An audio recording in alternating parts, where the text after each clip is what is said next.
Le titre que j'ai trouvé, c'est « Qu'est-ce qu'un document numérique ?» Ce n'est pas forcément le meilleur titre. En fait, on s'aperçoit que la numérisation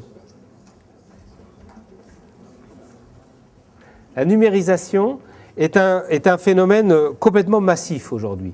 C'est-à-dire que tous les documents que nous avons à un moment donné sont passés par une phase numérique. Il n'y a plus de films. Les films ont été filmés en caméra numérique. Les écrits ont été faits sur un traitement de texte. Les photos sont prises avec des appareils photo numériques. Enfin, dans la chaîne de production de l'édition, il y a un système de mise en page, un InDesign quelconque, voire même des systèmes plus élaborés à base de XML. Donc, à tout moment, il y a une phase numérique pour tous les nouveaux documents qui apparaissent. Ça ne veut pas dire qu'ils sont tous distribués numériquement sur Internet. Ça veut dire que même nos documents imprimés ont une phase numérique. Excusez-moi de penser que s'ils ont une phase numérique, elle sera distribuée. C'est comme l'eau. Vous n'empêchez pas l'eau de couler. Vous pouvez faire un barrage une fois, 2 fois, elle passera à côté. Et si dans le barrage, vous ne prévoyez pas des gros trous pour que l'eau s'écoule, elle cassera le barrage. Donc le fluide numérique, c'est pareil. Dès que c'est numérisé, et ça c'est quelque chose qui va nous poursuivre pendant les 14 cours, j'en suis convaincu et j'en ai toute une série d'exemples pour les 14 cours, dès que c'est numérisé, ça circule en numérique. Donc on a là quelque chose qui est radicalement nouveau, y compris la monnaie. La monnaie est devenue numérique avec les systèmes PayPal ou Amazon FPS ou Google Checkout. Donc on a une monnaie qui n'est même plus faite par des banques, mais qui est uniquement adossée au système bancaire. Donc on a ça d'un côté, on a un réseau généraliste dont je vous ai parlé tout à l'heure, c'est-à-dire qui faisait la convergence de toutes les formes des médias. Moi je pense que ça a un effet complet, ça, sur la manière dont on conçoit l'information. Par exemple, la manière dont on attribue une valeur à l'information. Je vais fermer la porte parce qu'il y a un courant d'air.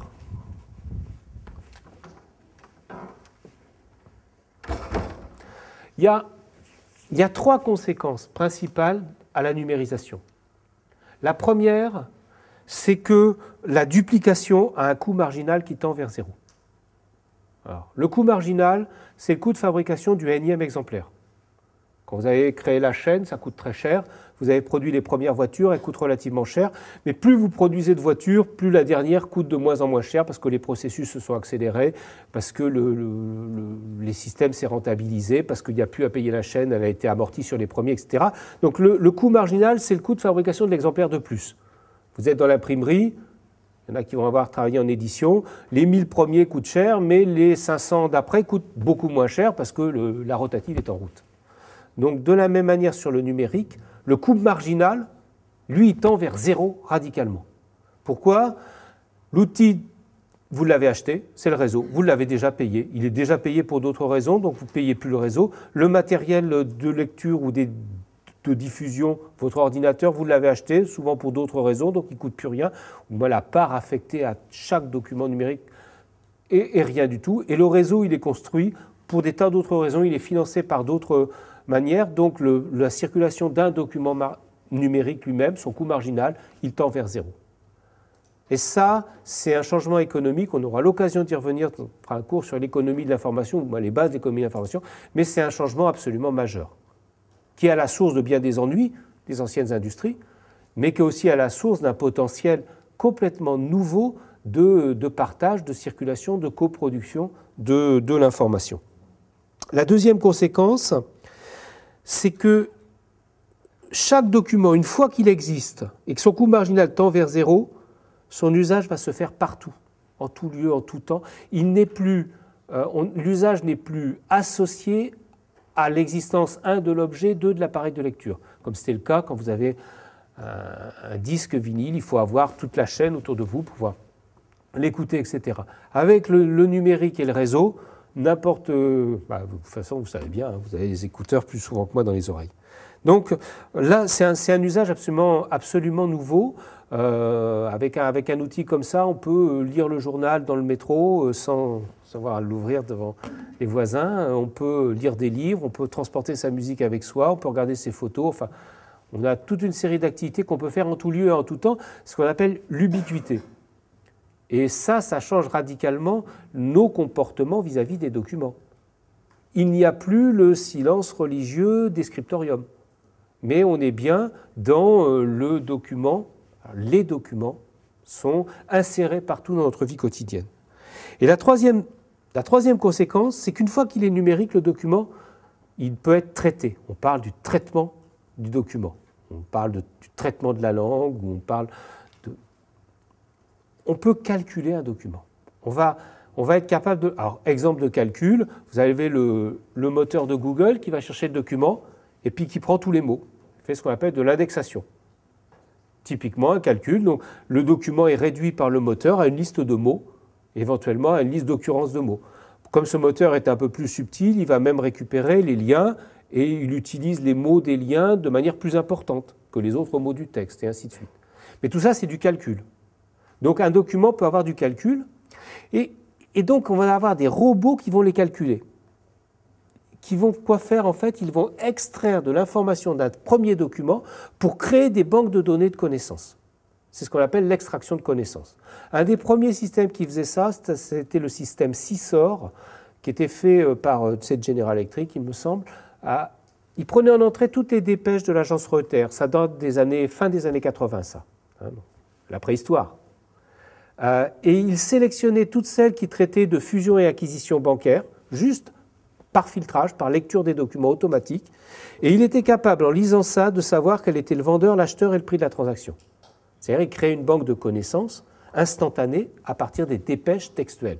Ce que nous faisons comme lecteurs humains habituellement, mais c'est ce qu'on vous demande de faire, c'est ce qu'on a appris à l'école, à lire un texte et en tirer des conséquences, à bien montrer dans un exercice qu'on a compris la lecture du texte. Ben là, on a de plus en plus des systèmes de calcul sur les documents. Alors, ça crée ce qu'on pourrait penser être une nouvelle modernité. La seconde modernité, c'est Ulrich Beck, qui est mis en photo ici, un philosophe allemand, qui parle de ça. L'idée, c'est que la nouvelle modernité serait aussi importante dans le monde actuel que l'a été l'invention de l'imprimerie. C'est-à-dire, avec l'invention de l'imprimerie, je crois que c'est le transparent d'après, non, celui-là, celui-ci.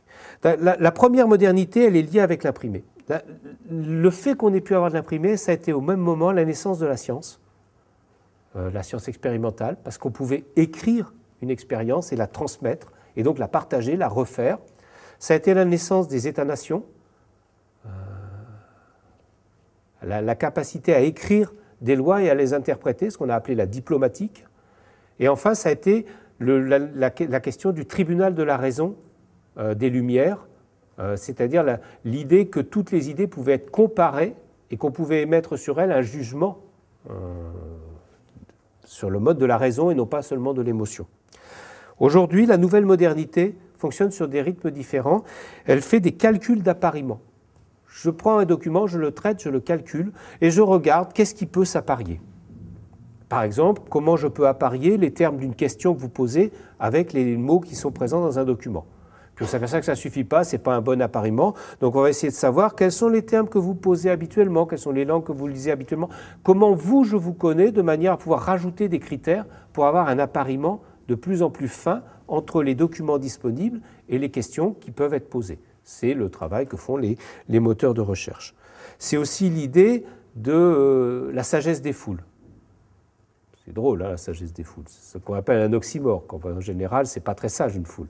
Mais là, c'est l'idée que si tout le monde estime que tel mot-clé ou telle question mérite d'extraire tel document, c'est que ce document, il en parle bien. Et comment on sait les mots-clés des gens? Par exemple, ceux qu'ils utilisent quand ils font des liens. On reprendra en détail ça, mais cette idée que les milliers d'actions éclatées de chacun des internautes quand ils créent leur blog, qui font des liens, des trackbacks, des citations, des choses comme ça, si on est capable de les calculer, font émerger en fait des choses. On va plus loin aujourd'hui, il y a des gens en médecine qui estiment que si tout le monde mettait son ADN sur Internet, on pourrait faire des calculs sur les ADN et guérir toutes les maladies du monde tant qu'à faire. Bon, je dirais, il y a déjà des maladies qu'on sait guérir et qu'on ne guérit pas, par exemple la faim, c'est une autre paire de manches. Donc, cette nouvelle modernité-là appelle ce qu'un groupe qui s'appelle Roger T. Pedock appelle la redocumentarisation du monde.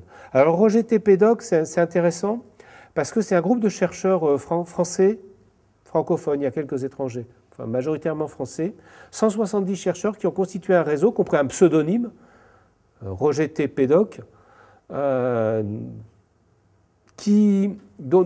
le métier, ça a été de dire, voilà, on est en train de passer du document, première modernité, imprimé ou diffusé sur des supports, hein, que ce soit le document musical, il est diffusé sur du vinyle, le document son, il est diffusé sur des vidéos ou sur des vidéos analogiques, hein, pareil, où on est obligé d'avoir l'objet dans les mains, et puis le document, ou par le cinéma, c'est-à-dire par des pellicules. Donc quand je dis document, ce n'est pas que le texte, hein, d'accord. Bien penser que c'est le son, la vidéo. Mais on est en train de passer de ce type de document, disons, analogique vers un document numérique.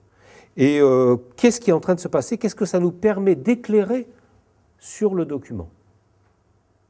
Par exemple, quand on est en mode numérique, on a des tas de changements. Vous avez un même document qui va être une fois en PDF, une fois en HTML sur le web, une autre fois, tiens, on va faire une sortie imprimée, une autre fois, on va avoir des tas de changements de format, d'indexation à l'intérieur, c'est-à-dire des balises utilisées qui vont changer. Et ce qui va faire le document, c'est ce qui est invariant. On dit c'est le même document parce que dans toutes ces versions-là, c'est en fait la même chose qui est dite. Donc c'est le même document. Mais en réalité, ce n'est pas le même document. On va voir tout à l'heure une des conséquences. Donc ce groupe de 170 chercheurs ça a rédigé ça a duré 3 ou 4 ans hein, quand même, 3 essais scientifiques qui ont été regroupés dans un livre, dont la citation est, etc., qui s'appelle le document à la lumière du numérique, c'est-à-dire comment ça change le document. C'est un peu dur, hein, mais bon, vous êtes en M2. En M2, à mon avis, ceux qui sont en M2, il ne faut pas avoir peur de prendre la pente et de lire ce texte-là, qui est un texte un peu fondateur, de réflexion globale, très théorique, sur quel est l'avenir du document. Alors, pour Pédoc, pour ce groupe de chercheurs, on ne peut interpréter le document que si, en même temps, on considère 3 changements, ou 3 aspects, 3 approches. Une par la forme du document, une par son contenu, son sens, et une par l'idée que c'est un médium, que dès qu'un document existe, il est un médium, et donc il est là le reflet de pratiques sociales, de pratiques humaines, que ce soit des pratiques de marché, des pratiques de propriété, est-ce qu'on a une propriété intellectuelle, est-ce qu'on est l'auteur de ce document ou on est le lecteur, quel droit on a pour le faire circuler, ou des pratiques d'usage soi-même, c'est-à-dire est-ce que ce document va être lu, tout simplement servir à caler une armoire, ou est-ce qu'il va être archivé, enfin bon, tout est possible dans les usages d'un document. Et que si on sépare ces 3 choses-là, si par exemple on ne s'intéresse qu'au contenu d'un document, qu'on fait de l'analyse textuelle, on va bien faire de l'analyse textuelle du texte ou de l'analyse d'image, de l'image, mais on va perdre sa qualité de document au sens que lui donnent profondément les documentalistes, les bibliothécaires, les éditeurs et j'espère les informaticiens qui travaillent sur l'Internet. Donc ce document comme une espèce de paquetage entre l'information et tout le reste. Alors, dans la préface du livre, Michel Melot, garçon sérieux, c'est quand même lui qui a fait l'étude pour la Bibliothèque nationale de France au moment de sa création, c'est lui qui a dirigé la BPI. Bon. Il dit « Naguère, le document était un objet, passeport, pièce à conviction, livre, article, dossier d'archives, une trace solidaire de son contenu. » C'est-à-dire, quand vous montriez vos papiers, votre billet de train, un billet de train tout simplement, ou un billet d'avion, avant, le billet faisait preuve. Aujourd'hui, vous avez un enregistrement électronique. Vous prenez l'avion en disant « Ah oui, mon nom c'est Le Cronier », et hop, on vous dit « Oui, bien sûr, vous êtes place C47 ». C'est un enregistrement d'une base de données. C'est-à-dire qu'il y a séparation entre le contenu et le support, entre l'enveloppe qui sert à transmettre le document et ce qu'il représente socialement. Il y a une différence entre l'immatériel et son véhicule. On parle de l'immatériel, bien évidemment c'est matériel. Tout ce qui est numérique, c'est matériel. C'est des bits, c'est des 0, des 1, des enregistrements, c'est des câbles, c'est de l'électricité. Tout ça, on est dans le monde profondément matériel. Quand on dit l'immatériel, on ne parle pas, justement, on a distingué ce qui n'est plus l'enveloppe, ce qui n'est plus l'outil de lecture, ce qui n'est plus l'outil de transmission, ce qui n'est plus l'outil de sélection, mais on a directement un contenu qui certes ne nous est accessible qu'au travers d'outils, mais qui a une existence autonome. C'est celle-là qui est immatérielle, et c'est celle-là qui bénéficie de tous les effets économiques dont j'ai parlé tout à l'heure, dont le coût marginal nul et donc sa circulation à très grande vitesse. Alors, dès qu'on a séparé le document de son enveloppe, on se pose un premier problème. Sans explication, le document n'est plus rien. Le cas typique, c'est les photos. Si vous avez des tas de photos, si on ne vous dit pas, s'il n'y a pas de légende, s'il n'y a pas la date à laquelle ça a été prise, le lieu, les informations qui vont avec, toutes ces millions de photos qui sont sur le net ne veulent plus rien dire du tout, ou presque. Certaines sont belles. Dans ce cas, on se contente de leur beauté. Mais elles ne nous disent plus vraiment grand-chose. Donc, en fait, tous ces nouveaux documents, dès qu'ils existent en numérique, qu'il n'y a plus l'enveloppe pour garder la trace de leur usage, il faut renforcer les métadonnées. Il faut absolument qu'elles soient décrites, injectées dans un système documentaire. Et comme elles sont en plus des millions, il va falloir des systèmes pour retrouver un exemplaire parmi des millions. Et ça, c'est ce que Pédoc appelle la redocumentarisation du monde, au sens où il y a les documents, ils sont documentarisés quand on les met dans un système documentaire, dans une bibliothèque, dans un rayonnage de magasins, dès qu'on donne des moyens pour les retrouver. Et aujourd'hui, avec le numérique, il faut redocumentariser toutes les activités humaines parce qu'elles produisent toutes des documents. De surcroît, et là c'est la citation, je pense que vous avez pu lire pendant que je bavardais, c'est l'idée que dans l'ère industrielle, les composants sont réutilisés. C'est l'enjeu des normes industrielles, c'est de faire qu'un train puisse rouler sur toutes les voies de chemin de fer parmi les pays, sauf l'Espagne. Mais dans la société de l'information, c'est l'idée que chaque partie d'un document, chaque information qui peut être à un moment donné recomposée dans un document, va aussi pouvoir être extraite et être recomposée dans un autre document à côté. Donc c'est la réutilisation des parties conceptuelles. Ça, aussi, c'est un élément très important. Alors, une des autres choses qu'on s'aperçoit quand on numérise les documents, c'est qu'en fait, aussi important que le document lui-même, il y a la communauté des lecteurs. Les documents servent à faire se rencontrer des gens. Ça, c'est bien. C'est le métier de la culture, ça a toujours été ça. On n'a jamais fait de la culture pour la culturer. On n'a jamais fait de la culture pour frimer. Cette culture-là, c'est comme la confiture, vous savez. Moi, on en a, plus on l'étale. C'est pas grave. La culture, c'est fait pour se rencontrer. C'est typiquement l'activité de l'adolescent qui écoute de la musique. Il ne choisit pas forcément sa musique parce qu'elle lui plaît. Il choisit sa musique parce qu'elle est celle du groupe auquel il appartient. Et en sens inverse, il veut apporter sa musique dans le groupe. Donc il veut se faire valoir en disant « j'ai découvert un truc, les gars, écoutez ça ».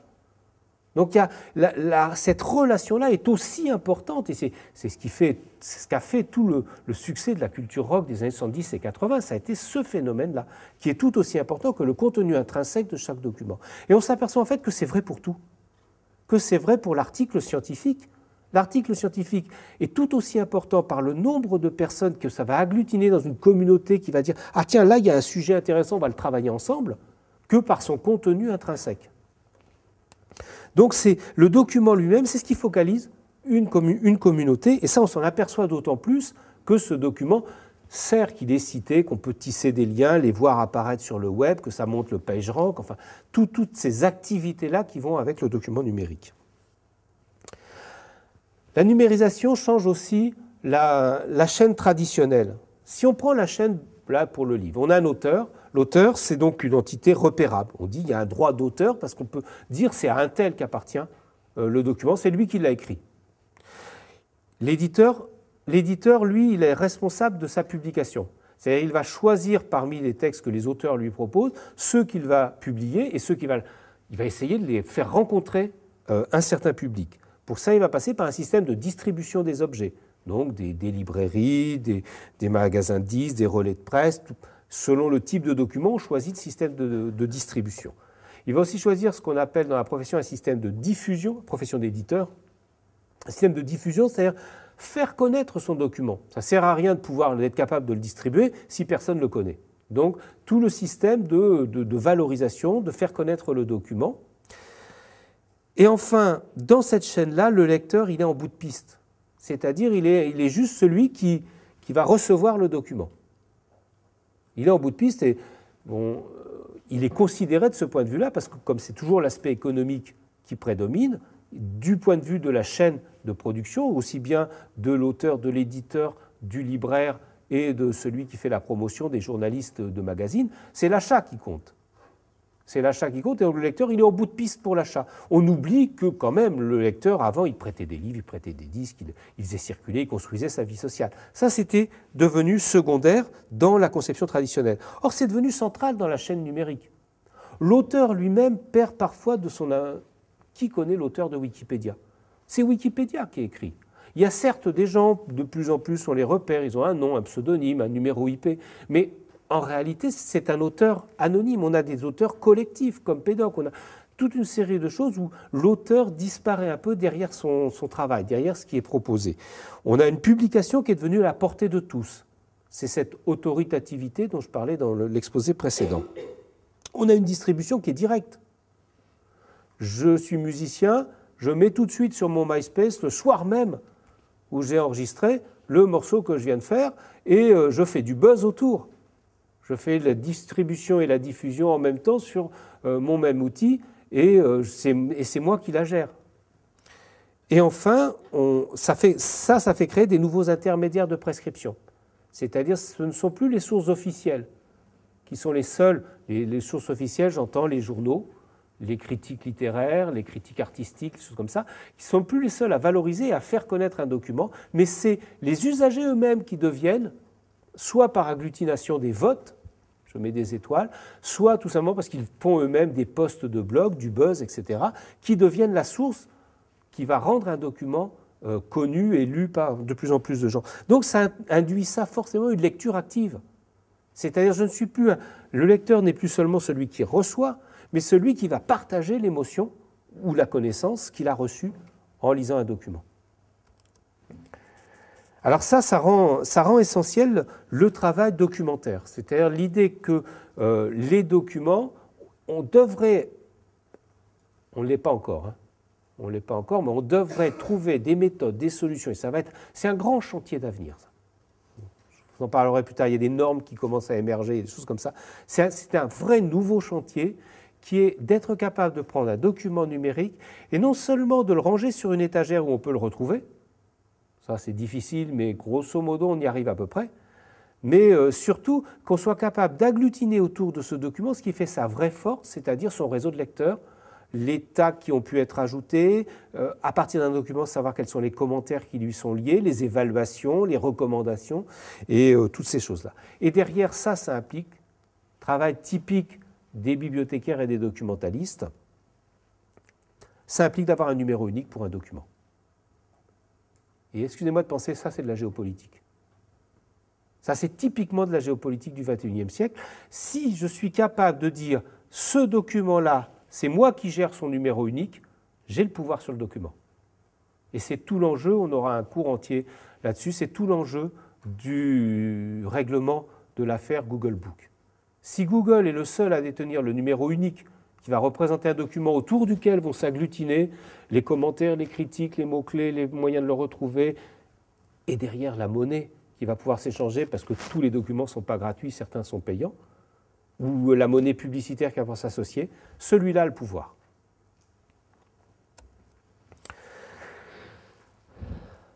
Alors, il y a deux vieux métiers, le catalogage et l'indexation, qui sont des métiers de bibliothécaire, qui ont été inventés par un garçon ici, Antonio Panizzi.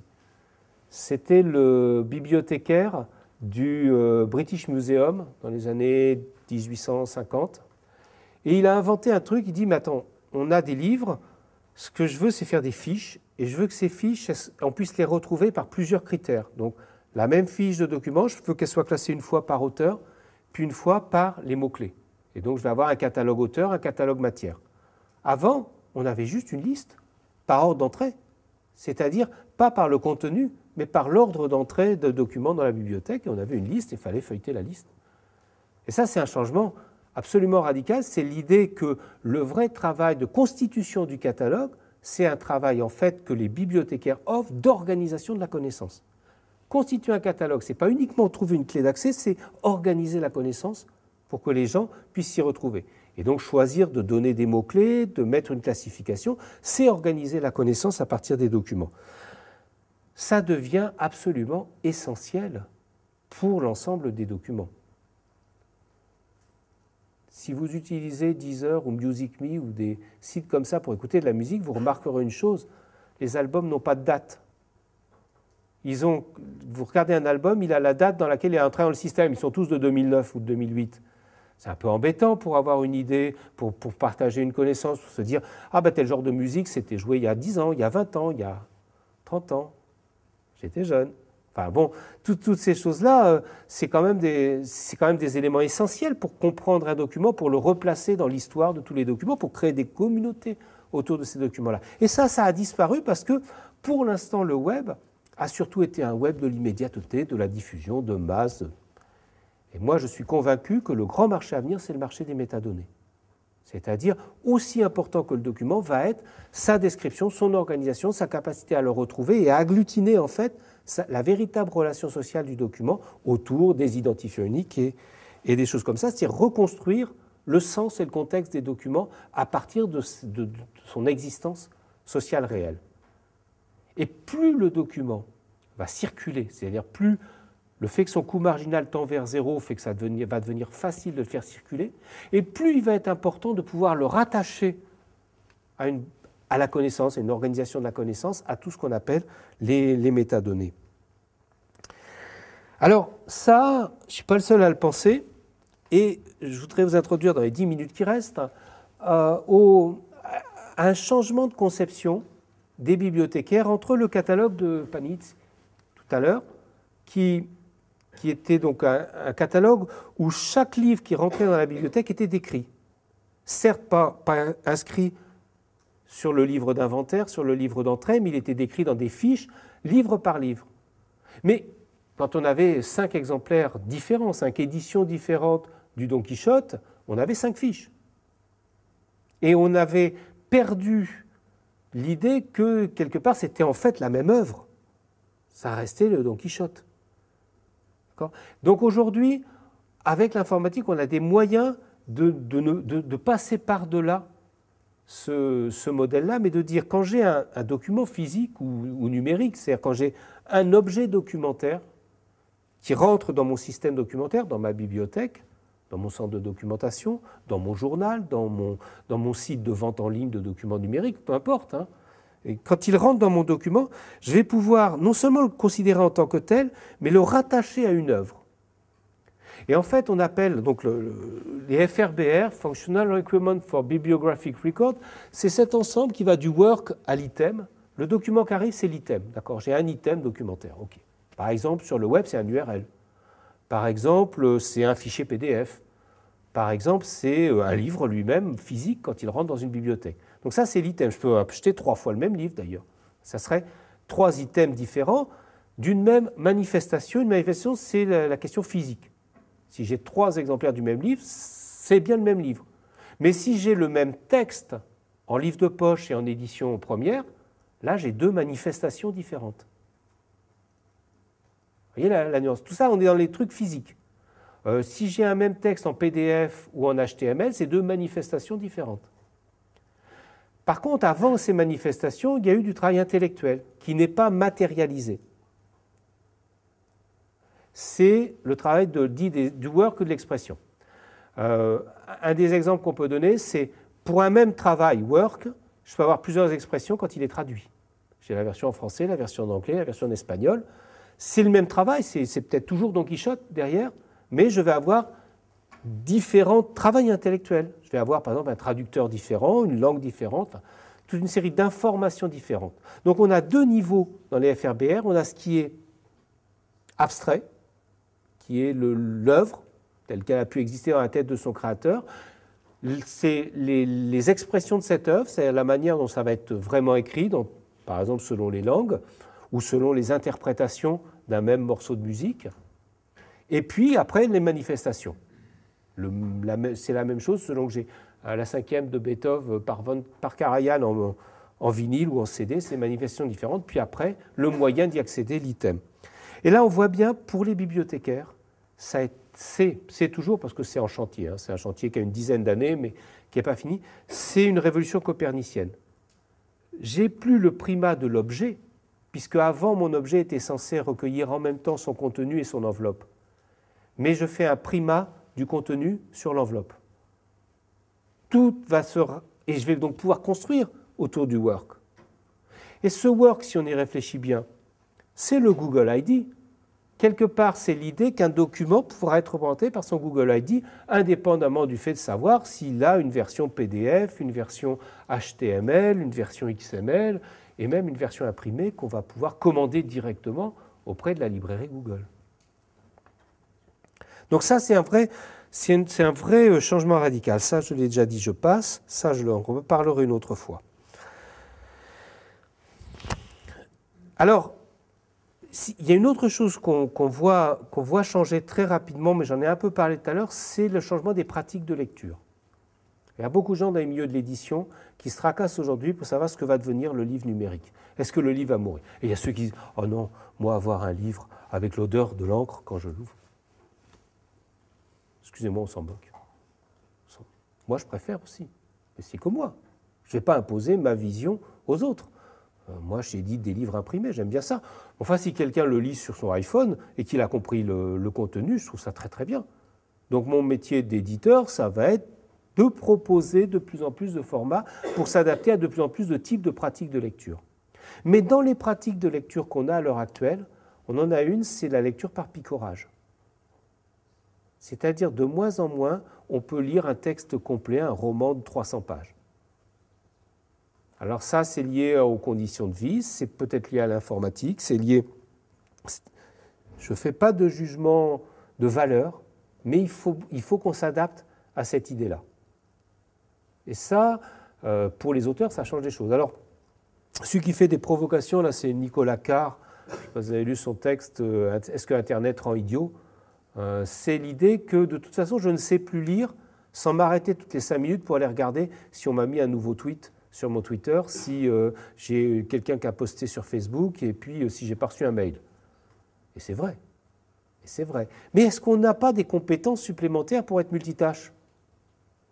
C'est-à-dire, est-ce que ça nous prive vraiment de l'accès au contenu de ce qu'on était en train de lire? Encore une fois, je n'ai pas la réponse. Mais il me semblerait absurde de la tordre dans un sens, de dire, sous prétexte que quand je lis quelque chose, toutes les 5 minutes, je m'arrête pour regarder sur mon Twitter, est-ce que pour autant je ne comprends pas ce qui est lu? J'en sais rien. J'en sais rien du tout. Quand je regarde une vidéo et que je me pose pour aller répondre au téléphone, j'ai quand même l'impression de voir les films. Donc je ne sais pas, faut pas être... À mon avis, il y a un peu de dogmatisme aujourd'hui dans tous ces débats-là, qui consiste à oublier que les pratiques viennent avec des gens qui sont bercés dans des pratiques. Et je voudrais vous donner un exemple très frappant qui date de l'an 500. L'an 500, Saint-Augustin, enfin celui qui va devenir Saint-Augustin, après avoir vécu sa vie de soldat paillard, décide de rentrer dans les ordres et il est présenté à Saint-Ambroise, enfin Ambroise, son maître, qui va devenir Saint-Ambroise. Et il rentre dans la pièce et il écrit, un texte absolument fabuleux où il dit « Je rentrais et j'avais une impression de sacré, il se passait quelque chose dans cette pièce. Ambroise lisait sans remuer les lèvres. » C'est-à-dire, Ambroise avait acquis ce qu'on apprend aujourd'hui à tous les enfants à l'école primaire, à lire en mentalisant le texte. Alors qu'à cette époque-là, on lisait en parlant, on marmonnait. On était dans la lecture séquentielle. Donc il y a cette technologie de la lecture rapide, celle qui va directement du mental à l'écrit, qu'on apprend à nos écoliers, maintenant très, très, très jeunes, était quelque chose d'assez exceptionnel en l'an 500. Pour bien dire que la capacité des gens à acquérir de l'information, de la connaissance, de l'émotion à partir des documents change avec les pratiques documentaires et qu'elles ne sont pas intrinsèquement liées à tel ou tel support documentaire. Alors c'est vrai, comme je disais au tout début du premier exposé, nous sommes sur une vague qui déferle. Donc tout le monde cherche, quand la vague déferle, le tsunami, on essaie de se raccrocher à ce qu'on peut, à toutes les branches qu'on a, et donc ce qu'on a appris nous-mêmes. Plus on est vieux, plus on a appris des choses différentes à l'école, Mais fondamentalement, je crois qu'il faut avoir une espèce de confiance radicale sur cette capacité des technologies de lecture, c'est-à-dire de compréhension. Lire, c'est comprendre, hein. C'est pas annonné. On lit vraiment à partir du moment où on comprend le contenu d'un texte. Ces capacités-là changent avec le support et avec les pratiques sociales qui vont avec les supports. Voilà. Je vais m'arrêter là. J'aurais encore, vous voyez, des tas de choses. On aura l'occasion d'en reparler une autre fois. Juste terminer sur ça, c'est une des conséquences, on va y revenir, et c'est une des conséquences de cette capacité économique du document à avoir une reproduction à coût marginal nul, c'est qu'on va pouvoir créer en fait des communs de l'information. Des choses qui appartiennent à tout le monde et à personne, qu'il va falloir gérer, protéger, indexer, redocumentarisé, c'est-à-dire rendre la capacité d'un document à exercer sa pleine influence, c'est-à-dire à nous émouvoir ou à nous transmettre des connaissances. Tout ça dans un monde commun. Alors, ce n'est pas vrai de tous les documents. Ce n'est pas vrai des poèmes ou ce n'est pas vrai de la littérature, celle qui est proprement une expression d'un auteur. Mais c'est vrai de plein d'autres activités documentaires qui prennent et qui prendront à l'avenir une place de plus en plus importante parce qu'elles seront partagées et que donc elles construiront une culture commune sur laquelle chacun pourra aller puiser pour fabriquer ses propres idées, émotions, connaissances, informations et ainsi de suite. Et ça, avec le numérique, c'est encore plus fort. Et je cite souvent cette phrase de Thomas Jefferson, qui est le rédacteur de la Constitution américaine, un de ces philosophes des Lumières dont je parlais tout à l'heure, et qui dit « Celui qui allume sa chandelle à la mienne ne me met pas dans le noir pour autant ». C'est cette logique-là du bien commun, c'est-à-dire l'idée que ce n'est pas parce que nous allons être deux à lire en même temps le même fichier numérique qu'on va être privé. Et donc, cette notion du partage devient centrale avec l'idée de quelque chose qu'on peut reproduire à l'infini sans en priver quiconque. Voilà. Merci. Typiquement, il me demande de repréciser les FRBR, les niveaux. En fait, typiquement, l'expression d'une œuvre, quand c'est l'original, c'est la même chose que l'œuvre. D'accord ? C'est les autres expressions qui ne sont pas l'original. Par exemple, une traduction. Cas typique, c'est une traduction. Dans un catalogue de bibliothèque traditionnelle, Don Quichotte et Don Quichotte, ce n'est pas au même endroit. Si vous faites un classement par titre, ce n'est pas la même chose. Il n'y a pas de lien. On ne vous dit pas c'est la même œuvre qui est déclinée dans deux expressions. D'accord ? Donc aujourd'hui, l'idée, c'est quand vous rentrez dans une bibliothèque, vous allez chercher une œuvre en fait. Vous voulez Don Quichotte. Vous n'avez pas pensé d'avance que l'édition qui a été faite en 1852, elle est différente de l'édition qui a été faite en 1998, qui elle-même a changé avec l'édition de 2009. Ce n'est qu'après coup que vous allez le découvrir, vous allez dire, ah oui, je peux choisir. Donc là, je vais avoir plusieurs expressions. Puis après, vous allez avoir des manifestations différentes, c'est vraiment typiquement le support est différent. C'est-à-dire j'ai le même texte réellement, ce n'est pas une modification du texte, c'est l'invariant dont je parlais tout à l'heure et dont parlait Pédoc, mais qui a des... Typiquement, vous avez une page en HTML sur un écran, et si vous voulez l'imprimer, vous l'avez en PDF. C'est vraiment le même document, le même contenu, c'est la même expression donc, mais ça va être des manifestations différentes. Vous avez une photo, la même photo, une petite version numérique qui est diffusée sur le web, qui d'ailleurs va être gratuite, et la version en haute définition qui va être utilisée pour l'impression et que le photographe va vendre. D'accord ? Donc là, on est dans des manifestations différentes de la même expression. Est-ce que ça clarifie un peu ? Voilà. Une autre comme ça ? Allez, merci, à la semaine prochaine.